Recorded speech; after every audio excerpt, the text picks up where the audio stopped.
So far, only minor issues have been reported in the 5 boroughs. But after what happened during Ida, many were terrified as the rain fell overnight. CBS 2's Alice Gaynor live in Hollis, Queens now with more. Alice. Maurice and Christine, to say this neighborhood was on edge last night would be putting it mildly. During Ida, here at 183rd between 90th and 91st, they saw catastrophic flooding. 2 people died here. Neighbors say this block was more prepared for this storm. They say they couldn't afford not to be.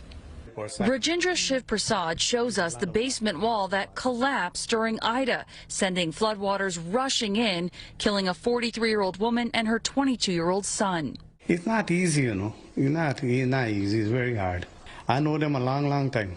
The home has since been under vacate orders pending construction. He placed sandbags from the city around the house last night. So did his neighbors. Did you get any water last night? No, thank God. But he also didn't get any sleep. I was up 3 o'clock in the morning looking out the window to see what's going on. The whole block was awake, especially since this is what it looked like during Ida.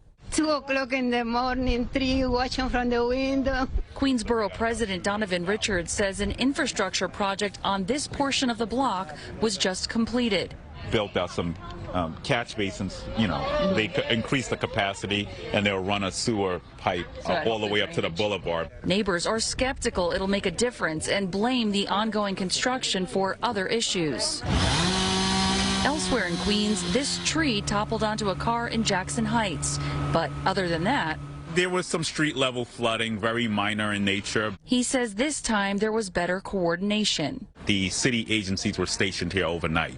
And not just in Queens. About 250 schools where custodial staff stayed overnight to make sure there were no problems. Thankfully, all those schools opened fully without any difficulty today. As for the subways, there was some water leaking into the Rockefeller Center subway station. Staten Island Railway, we did have a suspension, but Staten Island Railway is back up.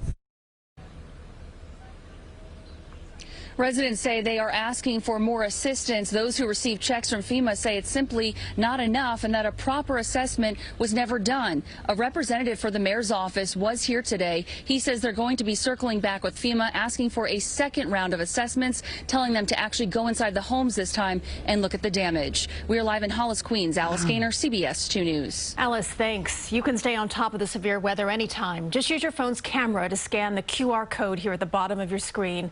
It will take you to our website where you can download the CBS New York app to stay updated on any possible emergency alerts. And do stay with CBS 2 and CBSN New York for more on this second wave of today's nor'easter. We'll have much more from Lonnie Quinn a bit later in this broadcast.